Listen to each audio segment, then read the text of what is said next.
बच्चों, मैं राजेश कुमार यादव अभ्युदय नगर municipal secondary school से आप लोगों का इस साइंस की क्लास में स्वागत करता हूं। दीपावली के बाद ये हमारा पहली मुलाकात है और मुझे उम्मीद है कि आप लोगों ने अपनी दीपावली अच्छी तरह से मनाई होगी। स्वस्थ और सुंदर दीपावली मनाई होगी। आज जैसे कि आप लोगों को पता है कि अपना पोर्शन जो है वो पूरा होने के बाद जो मेन काम होता है क्वेश्चन पेपर। आप सभी बच्चों के माइंड में ये डाउट होगा कि सर क्वेश्चन पेपर किस तरह से आता है, किस तरह से क्वेश्चन पूछा जाता है। तो उस क्वेश्चन के विषय में आज हम लोग डिस्कशन करने वाले हैं, क्योंकि युद्ध के पहले की तैयारी वो हम लोगों ने की। क्या चैप्टर है, क्या पढ़ना है, कैसे पढ़ना है, वो सब हम लोगों ने किया। लेकिन उसके बाद जो मेन काम होता है अपने बोर्ड एग्जाम में, जब आप पेपर में बैठोगे, साइंस के पेपर में बैठोगे, तो आपके सामने किस तरह के क्वेश्चन आएंगे, क्वेश्चन का फॉर्मेट क्या होगा, नमूना क्या होगा क्वेश्चन का, वो सबसे महत्वपूर्ण है। अर्थात क्वेश्चन का नमूना आपको पता होना चाहिए। तो इसके लिए हमारे विभाग ने ये स्पेशल लेक्चर रखा हुआ है कि बच्चों को क्वेश्चन पेपर के बारे में बताया जाए। और इसलिए मैं आपको अभी जो मार्च 2020 का क्वेश्चन पेपर है, वो क्वेश्चन पेपर हम लोग डिस्कस करेंगे। और इसमें मैं क्वेश्चन नंबर 1 ए, देखिए बच्चों 5 क्वेश्चन रहेंगे। जो आपका 5वां क्वेश्चन है वो 5 मार्क का रहेगा। और लेकिन जो क्वेश्चन नंबर 1 ए है उसके विषय में हम लोग आज डिस्कशन करने वाले हैं।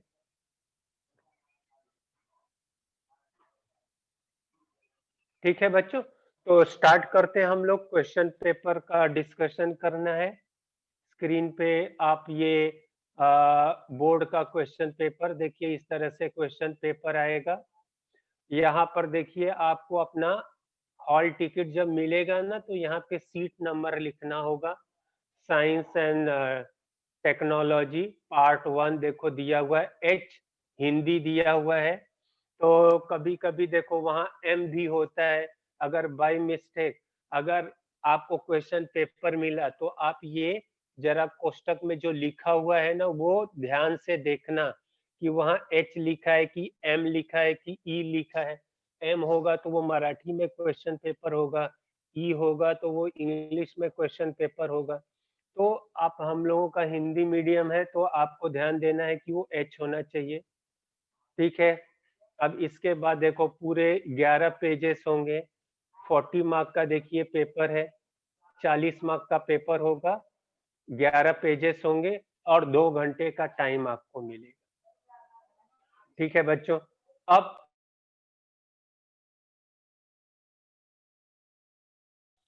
सूचना देखो क्या दिया हुआ है, क्योंकि कभी भी चाहे साइंस का हो या कोई भी विषय का पेपर हो, आपको 10 मिनट पहले क्वेश्चन पेपर मिलेगा। हाँ, लिखने को नहीं मिलेगा बच्चों, लेकिन क्वेश्चन पेपर रीड करने के लिए मिलेगा। तो जैसे ही क्वेश्चन पेपर आपके हाथ में आए, तो सबसे पहले यहाँ ऊपर देखो पेजेस लिखा हुआ है। अब यहाँ पे साइंस में देखो पेजेस कितने हैं, 11 पेजेस। तो पहले आप चेक कर लो कि पूरे 11 पेजेस है कि नहीं। कभी कभी क्या होता है बाय मिस्टेक जो गम से पेपर चिपकाते हैं ना, वो उसकी वजह से एक आध पेपर गिर जाता है या मिसप्लेस हो जाएगा। तो और आप लिखना चालू कर दोगे और बाद में आपको पता चलेगा 1 घंटे आधे घंटे के बाद कि अरे बीच का पेज तो है ही नहीं। तो फिर आप घबरा जाओगे, क्योंकि एग्जाम में टेंशन होता ही है और बच्चों को ज्यादा टेंशन होता है। तो उस टेंशन में अगर एक आध पेज गायब हो गया तो फिर आप डर जाओगे और आपका जो आंसर आता है वो भी आप भूल जाते हैं। तो इसके लिए सबसे पहले आप देख लो कि पूरे पेजेस है कि, इसलिए 10 मिनट पहले आपको पेपर दिया जाता है। 10 मिनट पहले जब पेपर मिलेगा तो सबसे पहले काम यही करना है कि आप पूरा पेज देख लो कि जो ऊपर लिखा हुआ पेज है उतना पेज है कि नहीं, आगे पीछे काउंट करना है बच्चों।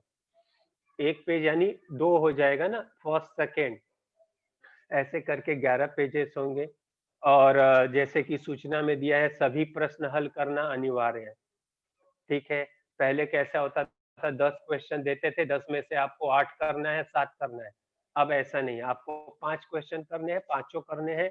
हाँ, उसमें इंटरनल ऑप्शन होगा बच्चों। इंटरनल ऑप्शन का मतलब कैसे, मान लो क्वेश्चन नंबर 5 मार्क का है, तो उसमें 2 क्वेश्चन देंगे, 2 में से आपको एक ही हल करना है। ठीक है, तो उसी तरह से अब मान लो क्वेश्चन नंबर 3 है, अब क्वेश्चन नंबर 3 में आपको मान लो 6 क्वेश्चन हल करने हैं, तो आपको 8 क्वेश्चन देंगे, 8 में से 6 हल करो। तो इस तरह से आपको पूरे पांचों प्रश्न हल करने हैं। ठीक है, आपको इंटरनल आंतरिक पर्याय मिलेगा, लेकिन पहले के जैसा नहीं कि 10 क्वेश्चन दिए, 10 में से आपको 7 करने हैं या 8 करने हैं, ऐसे नहीं रहेगा। गणन यंत्र का उपयोग यानी कैलकुलेटर, कोई कोई बच्चे जो क्वेश्चन सवाल होते हैं, साइंस में भी देखो सवाल होते हैं, तो जो सवाल होते हैं वो हल करने के लिए बच्चे लोग क्या करते हैं, अपने घड़ी में कैलकुलेटर वाली घड़ी लेकर जाते हैं। तो ऐसी चीजें नहीं ले जाना, क्योंकि कैलकुलेटर आपको अलाउ नहीं है।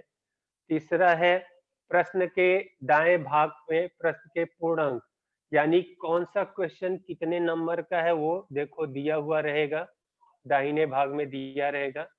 अब जो आज हम लोग डिस्कस करने वाले हैं, जो जिम्मेदारी मुझे दी गई है, क्वेश्चन नंबर 1A। बच्चों अगर ऐसा कहूं कि ये 5 मार्क जो है, क्वेश्चन नंबर 1A ये 5 मार्क्स का होता है। ये 5 मार्क्स बोर्ड ने आपको गिफ्ट दिया हुआ है। ठीक है, सिर्फ आपको थोड़ी सी शांति रख के इसकी तैयारी करनी है, क्योंकि क्वेश्चन नंबर 1A क्या है, बहुपर्यायी है। बहुपर्यायी का अर्थ क्या होता है, जैसे आप लोग केबीसी देखते होंगे अमिताभ बच्चन का, कौन बनेगा करोड़पति, तो उसमें भी देखो 4 ऑप्शन देते हैं। अब वो 4 ऑप्शन में से कौन सा राइट ऑप्शन है, कौन सा सही पर्याय है, वो आपको सिलेक्ट करना होता है। अगर आप सिलेक्ट कर गए तो उतने रुपए आप जीत जाओगे। यहाँ रुपए तो नहीं जीतोगे, लेकिन आप अंक मार्क जरूर पा जाओगे। हर क्वेश्चन 1 मार्क का है। क्वेश्चन नंबर 1A में 5 क्वेश्चन आएंगे, 5 मार्क होगा, और हर क्वेश्चन के 4 ऑप्शन होंगे, 4 पर्याय होंगे, इसीलिए इसको बहुपर्यायी ऐसा नाम दिया गया है। इंग्लिश में मल्टीपल चॉइस क्वेश्चन, MCQ। ठीक है, अब यहाँ पर सबसे बड़ी चीज क्या होती है कि सर ये बहुपर्यायी तो है, इसका उत्तर कैसे लिखना है। तो सूचना में देखो, 5वीं जो सूचना है वो दी हुई है कि आपको उत्तर कैसे लिखना है। मान लो क्वेश्चन नंबर पहले का आपको उत्तर ए दिया हुआ है, मान लीजिए ए उत्तर सही है, तो आप क्वेश्चन नंबर 1 इस तरह से लिखोगे, उसके सामने ए लिखोगे। ठीक है, और और अच्छा अगर आपको लिखना है तो ए का जो भी पर्याय है, मान लो परमाणु क्रमांक है, तो क्वेश्चन नंबर 1A डैश करके लिख दो परमाणु क्रमांक। तो इस तरह से अभी जैसे क्वेश्चन नंबर 2 है, उसका राइट ऑप्शन बी है, तो आप क्या लिखोगे, क्वेश्चन नंबर 2 डालो, लेफ्ट में क्वेश्चन नंबर 2 डालो, और उसके सामने बी लिख दो। इतना करोगे तो आपको 1 मार्क मिल जाएगा। तो इस तरह से 4 ऑप्शन होंगे, और ये 4 ऑप्शन में से एक ऑप्शन आपका सही होगा। और लास्ट में देखो सूचना दी है कि अगर आकृति, वैज्ञानिक नामांकित आकृति अगर जरूरी है तो बनाओ, नहीं जरूरी है तो मत बनाओ। तो अब हम लोग क्वेश्चन नंबर 1A, ये ये हम लोग स्टार्ट करते हैं। ये पेपर जो मैंने आपको लिया है, ये मार्च 2020 का पेपर है, और इस पेपर का देखो पहला जो क्वेश्चन है, वो क्वेश्चन हम लोग डिस्कस करते हैं। क्वेश्चन देखिए क्या दिया हुआ है कि मेंडेलीव के आवर्त नियम के अनुसार तत्वों के गुणधर्म उनके डैश डैश के आवर्त फलन होते हैं। अब बच्चों देखो 4 ऑप्शन दिए हुए हैं, परमाणु क्रमांक है, परमाणु द्रव्यमान है, घनत्व है और क्वथनांक है। प्यारे बच्चों, एक चीज मैं आपको बता देना चाहता हूं कि ये जो 4 ऑप्शन है ना, 4 में से 2 ऑप्शन टोटली गलत होंगे। उसका उस चैप्टर से कुछ भी लेना देना नहीं होगा। अब उदाहरण के तौर पे मैं बताऊं ना, ये जो सी है घनत्व और डी क्वथनांक, ये आपका दूसरा चैप्टर है, आवर्त सारणी वाला चैप्टर। पहला तो गुरुत्वाकर्षण है ना, ये दूसरा चैप्टर है। दूसरा चैप्टर कौन सा है? आवर्त सारणी। तो इसमें घनत्व और क्वथनांक से कुछ भी लेना देना नहीं है। तो इसीलिए कोई भी ऑप्शन, कोई भी बहुपर्यायी क्वेश्चन आता है ना, तो उसमें 2 ऑप्शन टोटली रॉन्ग होते हैं, मतलब उससे कुछ भी लेना देना नहीं होता है। और 2 ऑप्शन जो होते हैं ना, उस चैप्टर से संबंधित होते हैं। जैसे यहाँ पे परमाणु क्रमांक और परमाणु द्रव्यमान यानी परमाणु भार, ये इस चैप्टर से रिलेटेड है। अब इसमें से राइट 100% कौन सा राइट है, वो आपको सिलेक्ट करना है। तो ये 10वीं नहीं, फ्यूचर में भी अगर आप कोई भी कॉम्पिटिटिव एग्जाम दोगे, तो ये चीज आप हमेशा ध्यान रखना, ये जो 4 ऑप्शन होते हैं, 4 में से ना 2 ऑप्शन टोटली गलत होते हैं और 2 ही ऑप्शन क्या होते हैं, उस क्वेश्चन से रिलेटेड होते हैं, संबंधित होते हैं। और उनमें से 100% जो राइट होगा ना, वही आपको चूज करना है, वही आपको सिलेक्ट करना है। तो मैंने आपका काम और आसान कर दिया। ठीक है, अगर आप वो चैप्टर पढ़े हो तो आपको फटक से क्लिक होगा कि ये दोनों तो इस चैप्टर से कुछ लेना देना ही है, फिर भी दिया हुआ है। ठीक है, अब हम लोग इस क्वेश्चन पे आते हैं। इस क्वेश्चन अभी देखो, जैसे कि आपको पता है कि आवर्त सारणी तत्वों के वर्गीकरण के लिए पहले डोबेरायनर आए, डोबेरायनर के त्रिक का नियम आया, फिर मेंडलीव न्यूलैंड के अष्टक का नियम आया, फिर मेंडलीव का नियम आया। बच्चों, ये तीनों ने एक ही गलती की थी। क्या गलती की थी? तीनों ने तत्वों को उनके परमाणु द्रव्यमान के आवर्त फलन रखा। मैंने उत्तर दे दिया। तीनों, डोबेरायनर, न्यूलैंड और मेंडलीव, ये तीनों ने तत्वों को उनके परमाणु भार का दूसरा नाम क्या होता है? परमाणु द्रव्यमान के आवर्त फलन रखा। सिर्फ एक ही वैज्ञानिक ऐसा था जिसने तत्वों को उनके परमाणु क्रमांक के आवर्त फलन रखा, जिसका नाम क्या था? मोसले। और इसीलिए उसको हम क्या कहते हैं? आधुनिक आवर्त सारणी कहते हैं। तो यहाँ अपना क्वेश्चन क्या है? मेंडलीव। अब मेंडलीव शब्द आया तो अपना राइट आंसर क्या होना चाहिए बच्चों? परमाणु द्रव्यमान। तो पहले जो क्वेश्चन है उसका राइट ऑप्शन क्या है? बी, परमाणु द्रव्यमान। तो आप कैसे लिखोगे क्वेश्चन नंबर 1? जैसे देखो, अपने को दिया हुआ है ना यहाँ, अभी क्वेश्चन नंबर 1, तो यहाँ ए की जगह क्या आ जाएगा? बी आ जाएगा। और आपको अच्छे नंबर लेने हैं बच्चों, तो उसके आगे डैश कर दो और क्या लिख दोगे? क्या लिखोगे? परमाणु द्रव्यमान। ठीक है बच्चों, आप गलती क्या करते हो, हम लोग जब पेपर चेक करते हैं तो बहुत सारे बच्चे ये मिस्टेक करते हैं, जिससे एज अ टीचर हम लोगों को बहुत दुख होता है। आप सही ऑप्शन लिखते हो, आप क्वेश्चन नंबर 1 का बी ऑप्शन लिखते हो, लेकिन आप अपने बाजू वाले का, अपने दोस्त का देखकर उसको कट कर देते हो, बी को कट करके वहां ए लिख देते हो। ठीक है, तो अब आपने ए लिख दिया तो फिर गलत हो गया, तो वहां पे हमको मजबूरी में कट करके आपको 0 मार्क देना पड़ता है। इसके लिए बच्चों, जब आपको कॉन्फिडेंस हो कि मेरा ये उत्तर सही है, तो आप अपने आजू बाजू दोस्तों का मत देखो। इससे क्या होता है कि आपके सही वाले मार्क कट जाते हैं।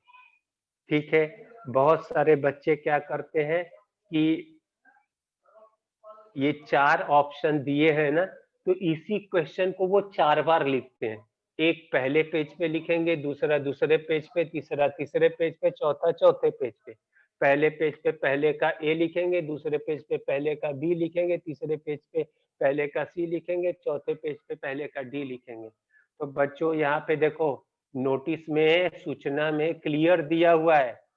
क्या दिया हुआ है कि पर्यायी प्रश्न में पहले उत्तर को ही प्राधान्यता दी जाएगी। यानी जो आपका पहला उत्तर आपने लिया है ना, उसी को राइट माना जाएगा या रॉन्ग माना जाएगा, बाकी 3 नहीं। नहीं तो या बच्चे ऐसा करते हैं और पेपर चेक करते समय हम लोगों को बहुत तकलीफ होती है, क्योंकि एक ही प्रश्न को आप 4 बार लिखते हो और हम लोगों को 4 बार आपको वो पेपर चेक करना पड़ता है और फिर मार्क्स इधर से उधर कैरी फॉरवर्ड करना पड़ता है। तो इसके लिए बोर्ड ने क्लियर कर दिया है कि पहला ही जो आप अटेम्प्ट करोगे, पहला पर्याय ही आपका सही माना जाएगा, बाकी का कट कर दिया जाएगा। ठीक है, लेकिन कभी-कभी क्या होता है, ये जो पेपर चेक करने वाले टीचर हैं, वो भी इंसान होते हैं। तो जब कोई बच्चा अगर कम मार्क पा रहा है, फेल हो रहा है, तो वो उसको कंसीडर कर लेते हैं, मतलब दूसरे-तीसरे पेज पे भी लिखा है, तो अगर सही है, तो नंबर दे के उसको पास करने की कोशिश की जाती है। लेकिन आइडियल क्या है कि बच्चों, कि एक ही बार लिखो और सही लिखो। जिस प्रश्न में आपको कॉन्फिडेंस है, उसके लिए आप इधर-उधर मत देखो, क्योंकि आपका सही उत्तर भी गलत हो जाता है। अब देखिए, इसके बाद है दूसरा प्रश्न है।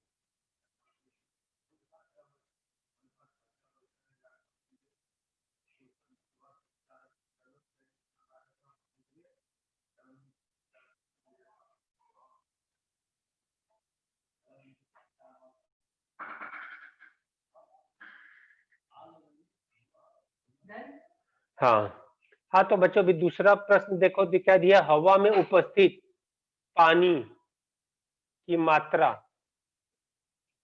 हवा में उपस्थित, ये जो हवा में उपस्थित, थोड़ा सा इसको जूम करो।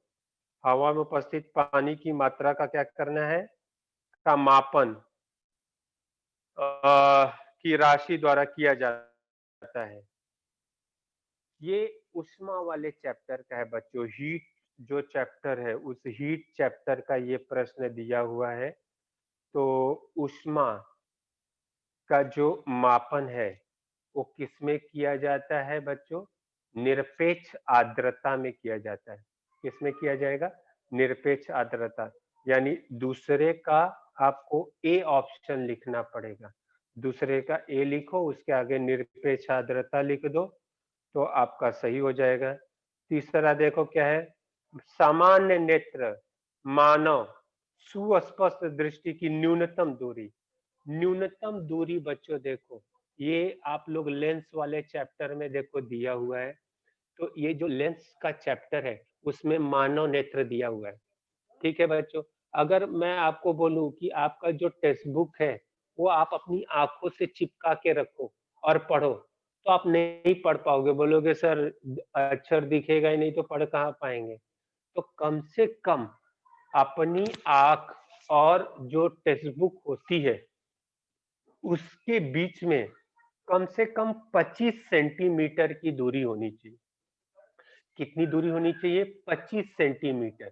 अगर 25 सेंटीमीटर की दूरी है, तो आप उस चीज को, उस टेक्स्ट बुक को, उस न्यूज़पेपर को आप आसानी से पढ़ सकते हो, अगर आपकी आंखों में कोई दोष नहीं है। तो इसीलिए मानव नेत्र की सुस्पष्ट दृष्टि की न्यूनतम, कम से कम दूरी कितनी है? 25 सेंटीमीटर। यानी तीसरे प्रश्न पर अगर आप जाओगे, तो आपको कौन सा ऑप्शन सही लगेगा? सी, 25 सेंटीमीटर सही लगेगा। ठीक है बच्चों, अब चौथे प्रश्न पे आ जाते हैं। हमारे सौर मंडल का सबसे नजदीक का खगोलीय पिंड, सबसे नजदीक का खगोलीय पिंड, तो यहाँ पे भी देखो 4 ऑप्शन दिया है, मंगल है, शुक्र है, जुपिटर है और चंद्रमा है। तो चौथे का आपको डी, ये क्या करना पड़ेगा? सिलेक्ट करना पड़ेगा। तो चौथे के सामने आपको डी लिखना पड़ेगा बच्चों। तो इस तरह से आपके प्रश्न आपके बोर्ड एग्जाम में आते हैं और आपको पर्याय चुनना है। देखो बच्चों, मैंने आपको पहले स्टार्टिंग में बताया कि बोर्ड ने आपको गिफ्ट दिया है 5 मार्क। क्यों? क्योंकि बाकी प्रश्नों में कैसा होता है, आपको याद करना पड़ता है। आप याद करोगे और बिना देखे आपको लिखना होता है। तो वहाँ पर आप गलती कर सकते हो। कोई-कोई शब्द अगर आप भूल जाते हो तो पूरी लाइन भूल जाते हो, पूरा आंसर भूल जाते हो और आपको मार्क्स नहीं मिल पाते, मतलब अच्छे मार्क्स नहीं मिल पाते हैं। लेकिन यहाँ पर आपके सामने ही आंसर है, 4 ऑप्शन है, आपको भी पता है कि ये 4 में से एक सही ऑप्शन है, ठीक है? तो अगर आपने 1 या 2 बार ये जो बहुपर्यायी प्रश्न अगर आपने पढ़ा है, तो आप आंसर अच्छी तरह से दे सकते हो। एक बार अभी आप पढ़ लो, याद कर लो और दूसरी बार अगर आपने एग्ज़ाम के समय एक बार रिवीज़न कर लिया ना बच्चों, तो मैं गारंटी देता हूँ कि ये 5 मार्क आपका है। 5 मार्क साइंस 1 में और 5 मार्क साइंस 2 में, बहुपर्यायी।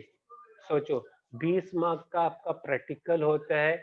स्कूल में कम से कम 18-19 नंबर हर कोई प्रैक्टिकल में देता है।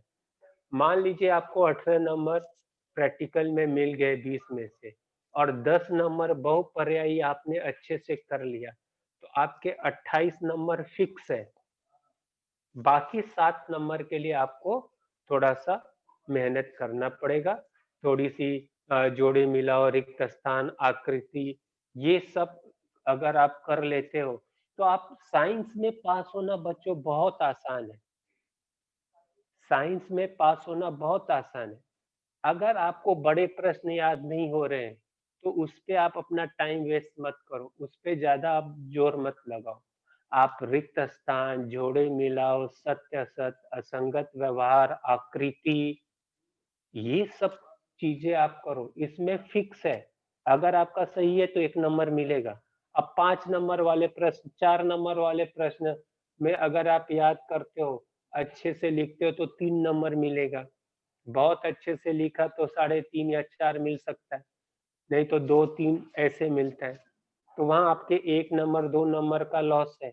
यहाँ कम मेहनत में आपको ज़्यादा नंबर मिलेगा। तो इसके लिए आप ये जो रिक्त स्थान है बहुपर्याय, ये बहुपर्यायी आप ऐसे तैयार करो कि ये जो 10 नंबर है, साइंस 1 का 5 नंबर और साइंस 2 का 5 नंबर, इसको आप फिक्स कर लो कि ये 10 नंबर मेरा साइंस में कहीं नहीं जाना चाहिए। और इसके लिए आपको ज़्यादा कुछ नहीं, आपके पास जो 21 होगा, नहीं तो नवनीत वगैरह की गाइड होगी, उसमें बहुपर्यायी दिया हुआ है, उसको ही आप पढ़ो, याद करो। मैं ये नहीं बोल रहा हूँ कि आप रट्टा मारो। एक बार आप पढ़ो, अभी एक बार पढ़ लो और एक बार एग्ज़ाम के समय पढ़ लो, बस। ये 10 नंबर के लिए आप 2 ही बार पढ़ो, आपको ये मार्क फिक्स हो जाएगा, ठीक है? अब कुछ क्वेश्चन और हम लोग लेते हैं। जैसे कि एक क्वेश्चन दिया है कि न्यूलैंड के समय तत्वों की खोज हुई थी। अब जो न्यूलैंड थे, जब उन्होंने आवर्त सारणी बनाई, जैसे मैंने आपको आपने ये जब पाठ पढ़ा होगा, तो पता होगा कि पहले 33 या 38 तत्व थे, तो जैसे-जैसे तत्व बढ़ते गए, तो वैज्ञानिकों को लगा कि लोगों को इन तत्वों के बारे में जानकारी होनी चाहिए, आसानी से जानकारी होनी चाहिए, सही जानकारी होनी चाहिए, सटीक जानकारी होनी चाहिए। इसके लिए तत्वों का वर्गीकरण किया जाए। तो सर्वप्रथम डोबेरेनर आए, फिर न्यूलैंड आए, फिर मेंडलीव आए। तो न्यूलैंड के समय जो तत्व थे वो कम से कम 63 तत्व थे, 63 तत्व थे। तो न्यूलैंड के अष्टक का नियम है बच्चों, अष्टक यानी 8। जैसे संगीत के 7 सुर होते हैं, सा से शुरू होके सा पे खत्म होता है, वैसे ही न्यूलैंड ने कहा कि पहले और 8वें तत्व का गुणधर्म क्या होता है, एक समान होता है और न्यूलैंड ने तत्वों को उनके परमाणु भार यानी परमाणु द्रव्यमान के आवर्त फलन रखा। ठीक है?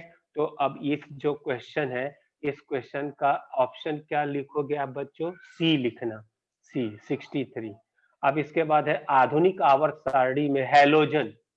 अगर आप अपनी टेक्स्ट बुक में आवर्त सारणी देखो, आधुनिक आवर्त सारणी, तो सबसे लास्ट में निष्क्रिय गैस आती है। निष्क्रिय गैस, शून्य गैस जिसको हम कहते हैं, नोबल गैस कहते हैं।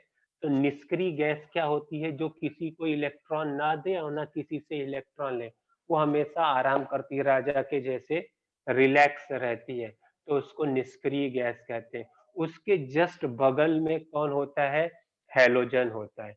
हैलोजन का अर्थ होता है, हैलो मतलब होता है सी सॉल्ट, समुद्री नमक, और जेन यानी प्रोड्यूसर, यानी समुद्री, समुद्र के पानी से जो नमक पैदा होता है उसी को हैलोजन कहते हैं। तो बच्चों ये जो समुद्र का पानी है ना, ये हमारे लिए एक बहुत बड़ा स्रोत है, खनिजों का बहुत बड़ा स्रोत है, ठीक है। इससे जो आप नमक खाते हो, अगर आप जब आप मीरा रोड वगैरह साइड में जाओ तो वहां पे देखो नमक की खेती होती है, मतलब समुद्र के पानी को इकट्ठा किया जाता है खेतों में, और दोपहर के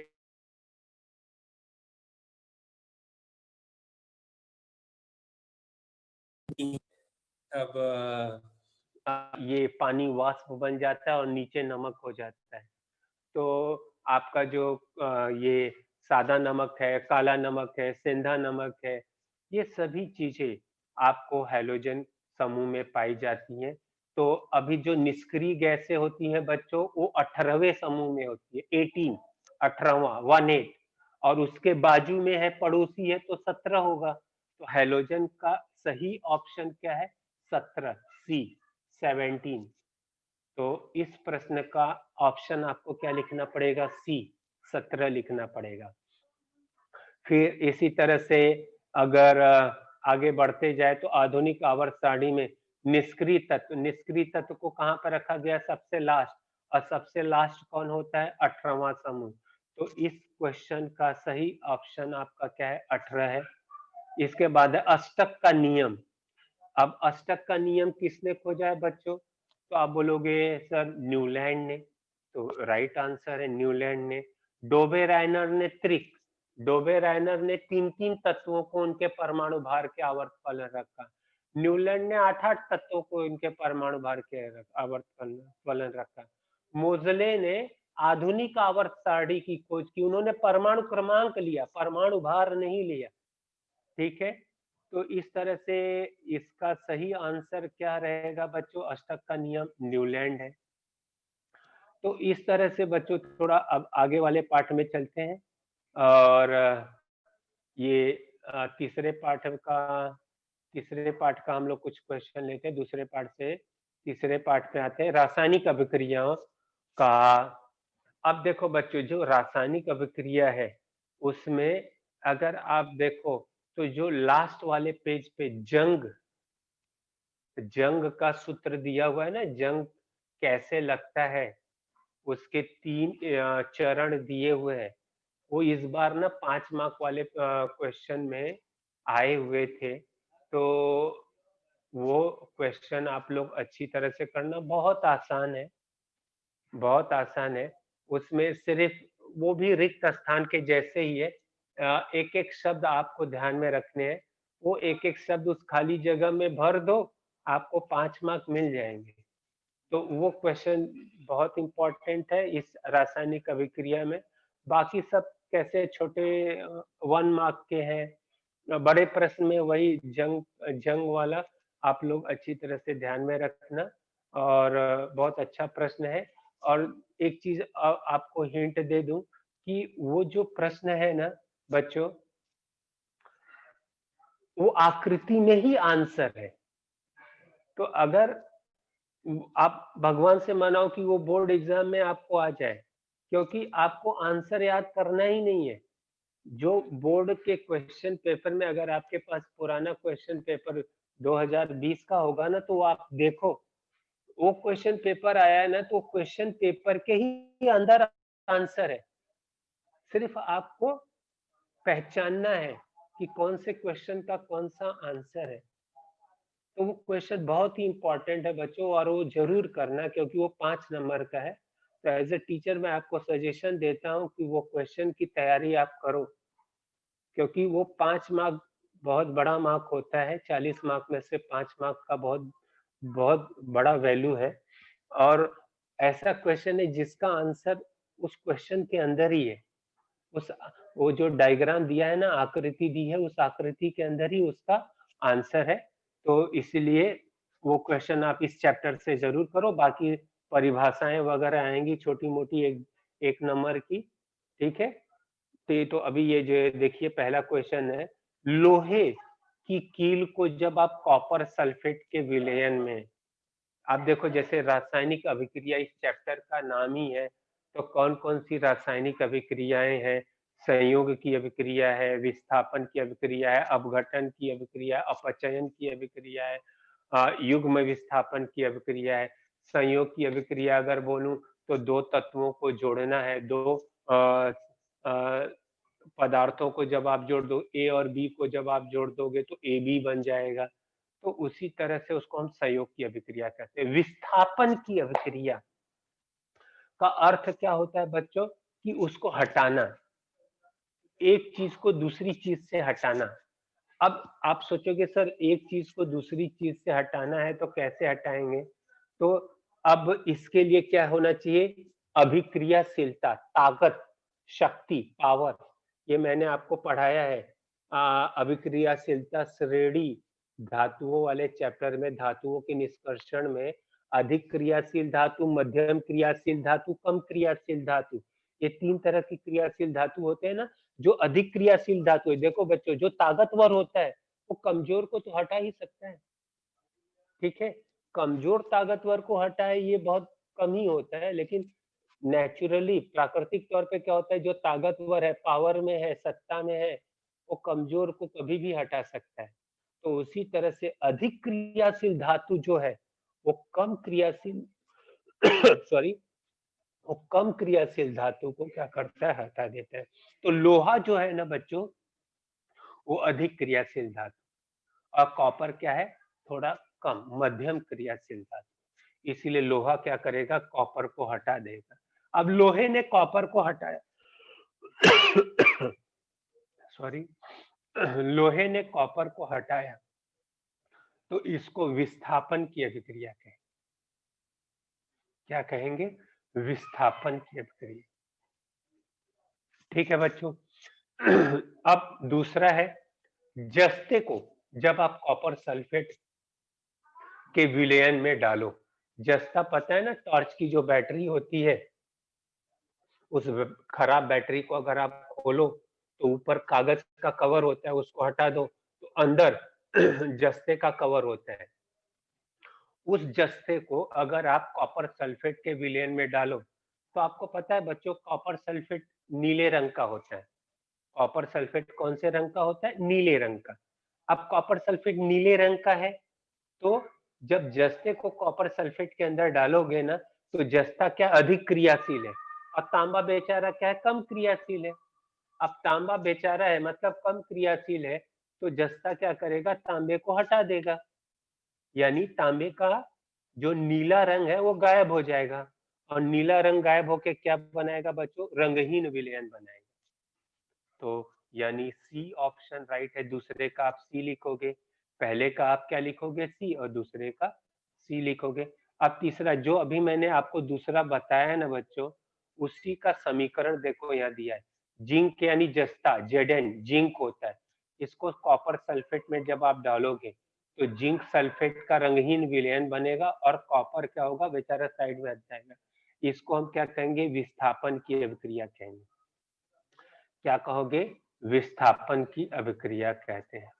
ठीक है बच्चों। अब संयोग की अभिक्रिया, संयोग मतलब जुड़ना बच्चों। बच्चों एक संयोग अभिक्रिया में एक चीज ध्यान रखना, जब दो या दो से अधिक अभिकारी पदार्थ को आपस में मिलाएंगे तो सिर्फ और सिर्फ एक ही परिणामी पदार्थ बनेगा। अब आप बोलोगे सर ये जो ए है और बी है, ये दोनों संयोग अभिक्रिया होनी चाहिए। तो अगर मैं बोलूंगा नहीं बच्चों, ए नहीं है बी है, क्यों? क्योंकि ए में देखो हाइड्रोजन गैस क्या हो रही है, बाहर निकल रही है। और मैंने संयोग अभिक्रिया की परिभाषा क्या बताई, जब दो या दो से अधिक पदार्थ आपस में मिलकर केवल एक ही परिणामी पदार्थ बनाएंगे। और एक परिणामी पदार्थ कहां पर बन रहा है बच्चों, इसके अंदर बी वाले में बन रहा है, तो बी वाला आपका सही होना चाहिए। तो इस तरह से ये चैप्टर का हो गया। अब हम लोग थोड़ा दूसरे चैप्टर में भी चलते हैं, एक ही चैप्टर से ज्यादा क्वेश्चन नहीं। अब इसके बाद है विद्युत धारा।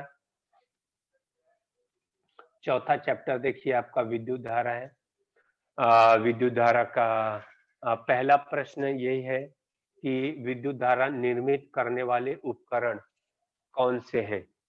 अब विद्युत धारा निर्मित करने के लिए जैसे गांव वगैरह में आप देखते हो तो शादी ब्याह में जनरेटर यूज करते हैं ना, लाइट नहीं रहती है तो जनरेटर यूज करते हैं, डीजल डालते हैं और मशीन को घुमाते हैं तो उससे क्या होती है, जनरेटर चलता है और लाइट आती है। और इसीलिए अपना जो सही ऑप्शन है विद्युत धारा निर्मित करने के लिए जनित्र यानी जनरेटर का उपयोग किया जाता है। ठीक है, ये अपना राइट आंसर है। लघु परिपथन में शॉर्ट सर्किट जिसको बोलते हो ना, शॉर्ट सर्किट लघु परिपथन में परिपथ में विद्युत धारा का परिमाण, लघु परिपथन में विद्युत धारा का परिमाण क्या होता है, बढ़ता है, क्रमशः क्या होता है, बढ़ता है। तो बढ़ जाता है, तो इसलिए ए इसका क्या है, राइट आंसर है कि लघु परिपथन में विद्युत धारा का जो परिमाण, परिमाण यानी मात्रा, वो क्या होता है, बढ़ जाता है। ए दूसरे का ए सही आंसर है। तो बच्चों इस तरह से आपको क्या करना है, प्रश्नों के उत्तर देने हैं। तो अगर एक बार ये जो चैप्टर्स हैं इनके सभी बहुपर्यायी अगर आप पढ़ लेते हो तो ये आप जो आंसर है वो आपके सामने ही है, चारों में से एक सही ऑप्शन है। तो आप आसानी से आपको याद हो जाएगा कि अरे इसका ये आंसर होगा, तो आप उसको लिख सकते हो। ठीक है। इसके बाद है देखिए विद्युत धारा का वहन, वहन मतलब ले जाना। जैसे बस में बैठे यात्री एक जगह से दूसरी जगह, बस यात्री को एक जगह से दूसरी जगह लेके जाती है, यात्री बस को नहीं लेके जाते, बस यात्री को लेके जाती है।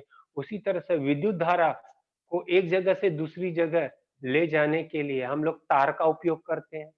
अब जब हम तार का उपयोग करते हैं तो तार अपना क्या हो गया, चालक हो गया ना। तो किसी सरल चालक द्वारा निर्मित होने वाले चुंबकीय क्षेत्र की दिशा के निर्धारण में कौन से नियम का उपयोग किया जाता है, तो दाहिने हाथ के अंगूठे का नियम का उपयोग किया जाता है। किसका उपयोग किया जाता है, दाहिने हाथ के अंगूठे का नियम का उपयोग किया जाता है। इस तरह से बच्चों ये विद्युत धारा वाले चैप्टर है, उनके बहुपर्यायी इस तरह से है। और भी बहुत सारे बहुपर्यायी है, समय कम होने की वजह से हम पूरे चैप्टर के बहुपर्यायी डिस्कस तो नहीं कर सकते। कुछ इंपॉर्टेंट क्वेश्चन मैंने लिए हैं, आप उसको कर सकते हो और बाकी आप अपने प्रैक्टिस से भी कर सकते हो। अब ये उष्मा, पांचवा जो चैप्टर है हीट, उष्मा, उष्मा चैप्टर का है। का अभी जैसे पहला प्रश्न है डैश डैश का उपयोग जल के असंगत व्यवहार, जल का असंगत व्यवहार, ठीक है। अब जल का असंगत व्यवहार क्या है, 4 डिग्री सेल्सियस ना। अभी पानी का क्या होता है, संकुचन होता है और प्रसरण होता है, ठीक है। तो 4 डिग्री से कम तापमान है तो संकुचन, 4 डिग्री से ज्यादा है तो प्रसरण, यही तो पानी का असंगत व्यवहार है। ये किसने बताया, पानी के असंगत व्यवहार की खोज किसने की, तो होप ने की। इसलिए पहले का जो राइट आंसर है वो क्या है, होप का उपकरण, होप के उपकरण का उपयोग किया जाता है। और दूसरा है देखिए, जब पानी उबलकर भाप में रूपांतरित होती है, पानी को जब आप उबालते हो, देखो द्रव क्या होता है, उबलता है, ठोस क्या होता है, पिघलता है। तो जिस तापमान पर ठोस पिघलता है उसको क्वथनांक कहते हैं, और जिस तापमान पर द्रव उबलता है उसको द्रवणांक कहते हैं, मेल्टिंग पॉइंट और बॉइलिंग पॉइंट। ठीक है बच्चों, उसको नापने के लिए हम लोग तापमापी थर्मामीटर का उपयोग करते हैं। तो अपना जो दूसरा प्रश्न है, जब पानी उबालकर भाप में रूपांतरित होती है, तब उसके अंदर क्या होता है? तो ऊष्मा अवशोषित होती है। क्या होती है? ऊष्मा। अभी देखिए, आप गैस के ऊपर टोप में पानी रखते हो तो ठंडा पानी होता है ना, कुछ समय के बाद वो पानी क्या होता है, गर्म हो जाता है। अब पानी गर्म हुआ, इसका अर्थ क्या हुआ कि उसने ऊष्मा को अपने अंदर लिया। ऊष्मा यानी हीट, हीट को अपने अंदर लिया, तभी तो पानी गर्म हुआ। अगर हीट को अगर वो अपने अंदर नहीं लेगी तो वो पानी कभी भी गर्म नहीं होगा बच्चों। तो उसने ऊष्मा को अवशोषित किया, ऊष्मा अवशोषी है, ऊष्मा को उसने अपने अंदर लिया। और परंतु तापमान क्या है इसका, स्थिर है। क्योंकि देखो, पानी कौन सी डिग्री पर उबलता है? 100 डिग्री सेल्सियस तापमान पर उबलता है। देखो, ये प्रकृति का, नेचर का करिश्मा ही है बच्चों। आप जब पानी उबालते हो तो में अगर आप पानी लो और उसमें थर्मामीटर डाल के रखो, तो 100 डिग्री जैसे ही पहुंचेगा, पानी उबलना स्टार्ट हो जाएगा, उबल कर वो वाष्प बनेगा। और जब तक पानी की आखिरी बूंद तक वो टेम्परेचर क्या होता है, मेंटेन होता है। वो 100 से 101 नहीं होगा, 102 नहीं होगा, वो 100 पर ही क्या होगा, फिक्स होगा। तो इसके लिए ये क्या है, यूनिक प्रॉपर्टी है, द्रव की ये यूनिक प्रॉपर्टी है। ये जो मैटर होते हैं, पदार्थ जो होते हैं, उनका ये प्रॉपर्टी है कि एक निश्चित तापमान पर वो स्थिर रहेंगे। जब तक उनकी अवस्था नहीं बदलती, तब तक वो बदलेंगे नहीं, वो उसी पर रहेंगे। तो पानी का जो क्वथनांक है वो क्या है, 100, यानी पानी 100 डिग्री सेल्सियस पर उबलता है। तो इससे हम क्या कहते हैं, कि ऊष्मा क्या होती है, अवशोषित होती है, लेकिन तापमान क्या है उसका, स्थिर बना रहता है। यानी पहले का कौन सा ऑप्शन है, ए राइट ऑप्शन है। ठीक है बच्चों। अब इसके बाद है आ, स्थिर दाब पर जब घनीभवन, घनीभवन यानी कंडेंसेशन बच्चों। कंडेंसेशन का अर्थ क्या होता है बच्चों, जब अगर जैसे आप घर में भी आपकी मम्मी वगैरह खाना बनाती हैं, मान लो पानी गर्म कर रही है, तो उसके ऊपर ढक्कन लगा देती है। जब ढक्कन लगाएंगे तो क्या होगा, पानी उबलने के बाद वाष्प बनती है। वाष्प बनने के बाद वो क्या होती है, जो ढक्कन है ना, उसके सतह पर जाके चिपक जाएगी। ठीक है। और वही पानी की बूंदें बनकर क्या होती है, फिर से नीचे आ जाती है। तो ये जो प्रक्रिया है ये क्या है, घनीभवन है। इसी को क्या कहते हैं, घनीभवन, इंग्लिश में कंडेंसेशन। तो स्थिर दाब पर जब घनीभवन की प्रक्रिया होती है, तब क्या होगी। अब मैंने आपको क्या बताया कि जब आप पानी को गर्म करते हो तो वाष्प बनती है, वाष्प यानी भाप बनती है। और जब आप उसी पानी को ठंडा करते हो, अब पानी ठंडा हुआ मतलब क्या, अगर मैं आपसे क्वेश्चन करूं कि बच्चों,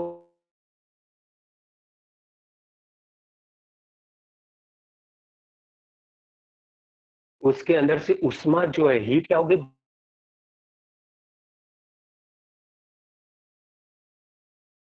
ने उष्मा का वेलकम किया, मतलब उष्मा अंदर लेकर पानी क्या हो गई, उबल गई। यानी उसने उष्मा अंदर लिया और एक निश्चित तापमान पर वो पानी क्या हो गया, उबलने लगा 100 डिग्री पर। अब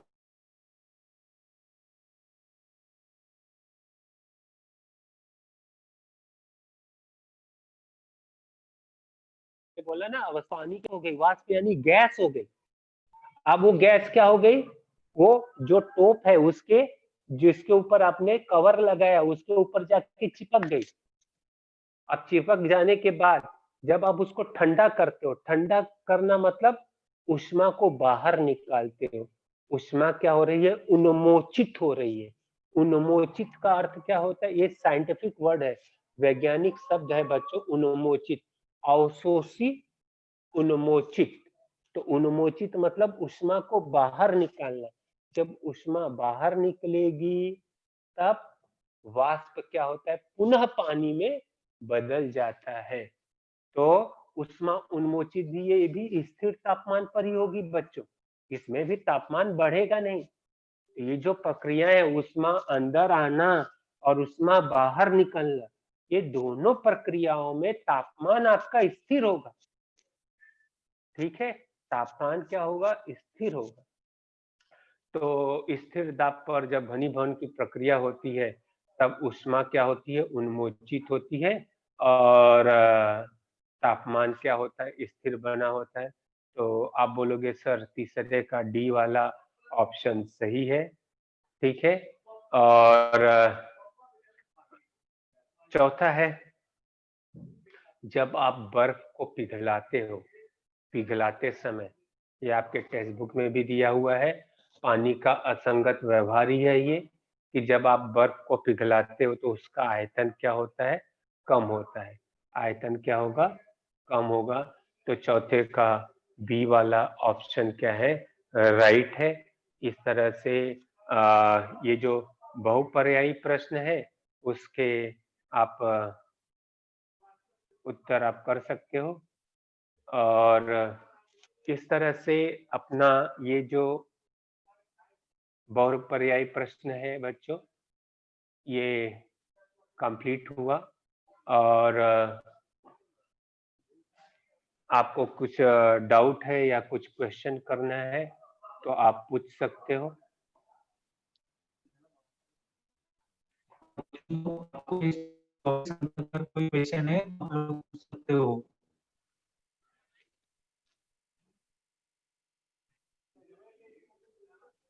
हाँ पूजा, पूछो बेटा। सर सेकंड वाला और थर्ड वाला क्वेश्चन बताओ ना वापस से, एकदम पहले जो। हाँ बच्चा, सेकंड वाला और थर्ड वाला क्वेश्चन मानो सेकंड वाला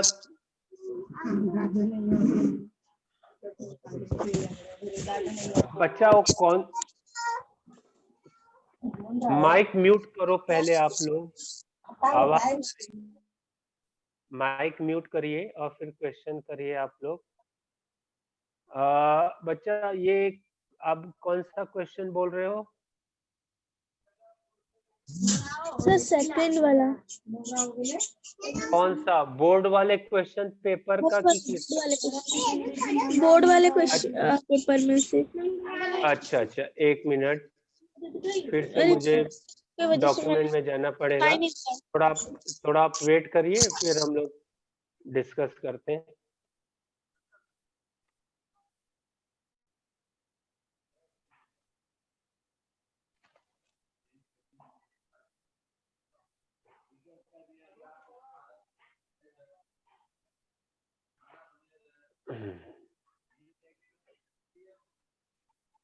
हाँ बच्चा, ये सेकंड क्वेश्चन है।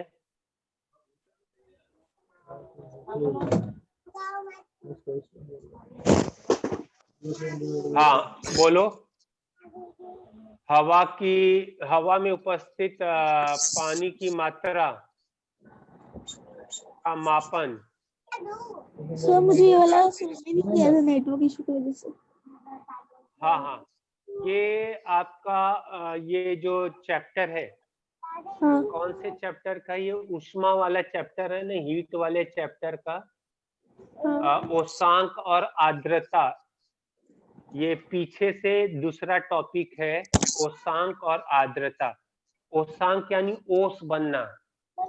अभी जैसे अभी ठंडी का मौसम है ना, तो अगर आप गांव वगैरह में जाओ तो अभी ओस बहुत ज्यादा पड़ती है, कोहरा जिसको आप बोलते हो, घना कोहरा होता है। हाँ और जब वो कोहरा ज्यादा हो जाता है तो वो बारिश के रूप में नीचे गिरती है। ठीक है, तो उसको ओसांक कहते हैं। और दूसरी आर्द्रता, नमी। अभी जैसे मुंबई शहर है, ये समुद्र के किनारे है, तो वहां की हवा में नमी होती है, इसीलिए वहां अगर आप दिन भर घूमो तो आपका जो चेहरा है फेस, वो चिपचिपा हो जाता है, ऑयली हो जाता है। लेकिन अगर आप वही नॉर्थ साइड में आ जाओ, जहां समुद्र का किनारा नहीं है, वहां आपका चेहरा चिपचिपा नहीं होगा। क्यों? क्योंकि वहां की हवा में शुष्क हवा है। शुष्क मतलब नमी नहीं है। आपको मुंबई शहर या जो समुद्र के किनारे के जो एरिया होते हैं बेटा, उसमें नमी होती है, आर्द्रता होती है। इसकी वजह से वहां चिपचिपापन होता है। तो ये जो आर्द्रता नापने की इकाई है, हवा में उपस्थित पानी की मात्रा को मापने की जो इकाई है वो क्या है? निरपेक्ष आर्द्रता है। ठीक है, तो ये चैप्टर जब आप पढ़ोगे तो उसमें बहुत ज्यादा डिटेल में दिया हुआ है। और किसी को क्वेश्चन करना है तो पूछिए क्वेश्चन। हाँ मुस्कान, पूछो बेटा मुस्कान। सर एक बार पूरा दिखा दीजिए ना, स्क्रीनशॉट लेना है। बच्चा ये जो है ना, ये आपके यूट्यूब पे है। सर ये लेक्चर रहेगा यूट्यूब पे कि नहीं?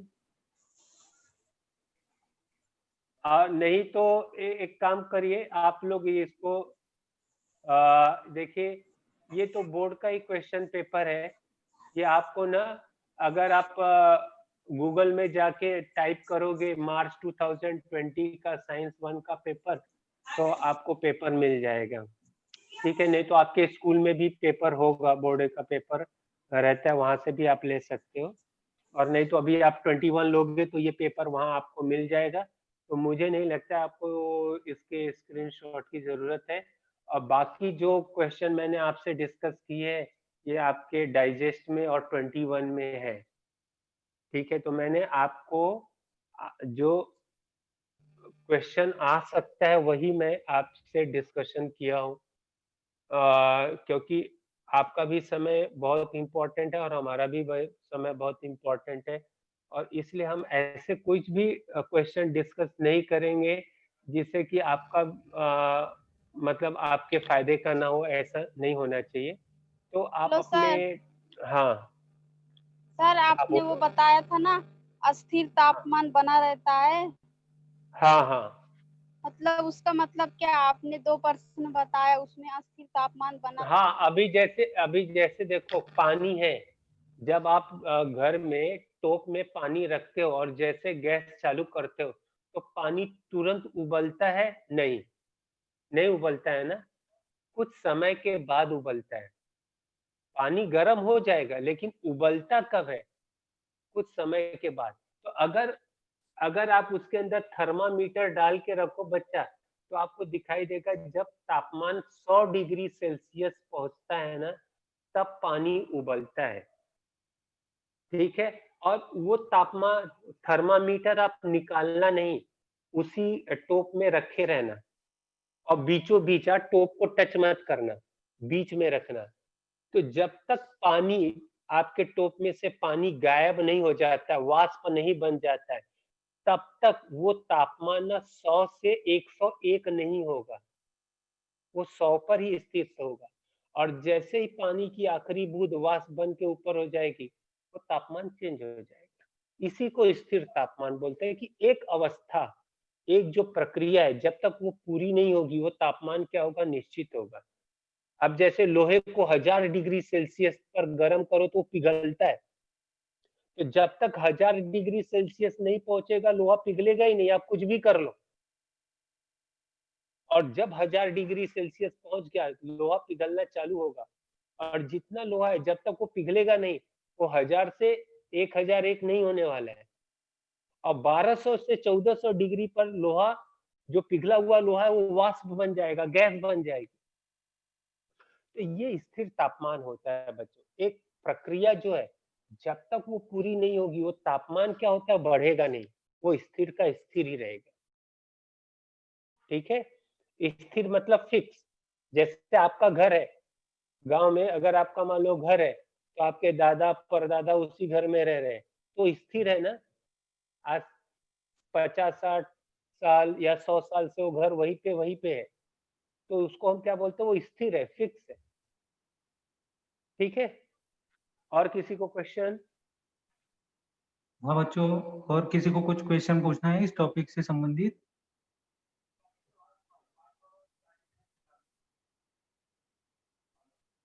हाँ मैं महक पूछो बेटा। महक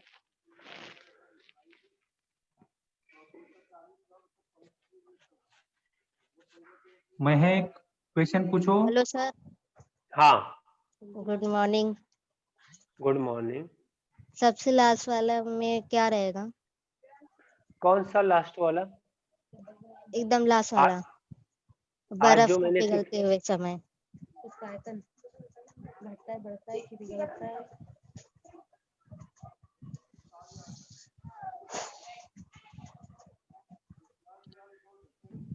ये वाले प्रश्न का? हाँ सर। अच्छा, बर्फ पिघलते समय उसका आयतन। तो जब आप बर्फ पिघलाओगे ना तो उसका आयतन क्या होता है बच्चों? कम होता है। अब आप सोचोगे सर बर्फ पिघलेगा तो आयतन बढ़ना चाहिए। तो बच्चों देखो आयतन, अभी बर्फ देखो ठोस होता है ना, तो ठोस का आयतन ज्यादा होता है। द्रव की अपेक्षा ठोस का आयतन ज्यादा होता है ना। जब आप बर्फ पिघलाओगे तो क्या होगा? पानी बनेगा ना। पानी क्या होता है? द्रव। तो द्रव का आयतन कम होगा। ठीक है। अगर अगर वही मैं बोलता कि भाई पानी का बर्फ बन रहा है तो उसका आयतन क्या होगा, तो आप बोलोगे सर बढ़ेगा। लेकिन ठोस का द्रव बना रहे हो, बर्फ को पानी बना रहे हो, पिघला रहे हो ना, इसके लिए उसका आयतन क्या होता है? कम होता है। और कुछ क्वेश्चन? और किसी को कुछ क्वेश्चन पूछना है बच्चों? शायद उनको टॉपिक अच्छे से समझ में आया सर। धन्यवाद आपका। हाँ सर, एक चीज मैं बच्चों आपको बताना चाहता हूँ, आपसे रिक्वेस्ट करता हूँ, ये जो बहुपर्यायी है ना, ये जरूर आप करो, क्योंकि इससे आपको 10 नंबर मिलेंगे। बाकी प्रश्न जैसे मैंने आपको स्टार्टिंग में बताया कि बाकी प्रश्न आपको याद करने हैं, रट्टा मारना है। भूल गए तो भूल गए, लेकिन यहाँ आपके सामने आंसर है, चारों में से एक आपका आंसर सही है। अगर एक दो बार भी अगर आपने इसको पढ़ लिया सभी चैप्टर को, तो जरूर आप 5 नंबर साइंस 1 में और 5 नंबर साइंस 2 में आप कवर कर लोगे। 10 नंबर आपका फिक्स हो जाएगा, 20 नंबर का प्रैक्टिकल है। तो आपको जो पास होने के चांसेस है वो बहुत ज्यादा बढ़ जाते हैं। तो इसके लिए रिक्वेस्ट है कि आप लोग ये बहुपर्यायी जरूर करिए। Okay, thank you sir. हाँ वेलकम सर, धन्यवाद। ओके सर, लेफ्ट हो जाऊं?